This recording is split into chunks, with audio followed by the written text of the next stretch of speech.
sometimes, people would ask me, what experience do you have with earthquake coverage and claims? And I've had an earthquake claim actually, living in BC. And this goes back about 20 years ago. And this was after one of these shakes, someone would call and say, look, I got a claim. And I 20 years ago, I was much younger and, earlier stage of career. I go, really, you got an earthquake claim? What happened to your home? Like, did it collapse? No.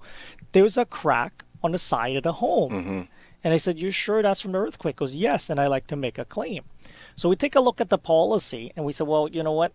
This is our homeowner at that time, of course. And, I think the home was insured for about, $300-something odd thousand. At a 10% earthquake deductible, you're looking at $30,000. So I said, you know what? I said, there is a deductible on your policy that's 10%. And so therefore, it's working out to be about $30,000. And my client says, no, Gord, it says 10% deductible. I think the repair should be about $10,000. So I expect that you guys are going to be looking after like $9,000 over that. No, I said, that's not a deductible. You're really thinking about maybe your extended health, which they call a co-insurance. And from then on, what you find is that even today, I would say probably close to half the people in the population that are not insurance, that don't specialize in insurance, don't know much about insurance. When you tell them it's a 10% deductible, most will respond as, okay, well, 10%. And they're thinking that the insurance companies is going to pay 10% of the damage, and the insurer, it's going to pay 10% of it.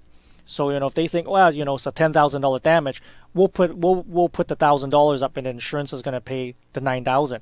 And I keep explaining to people, which we have to really clarify, is that that's not.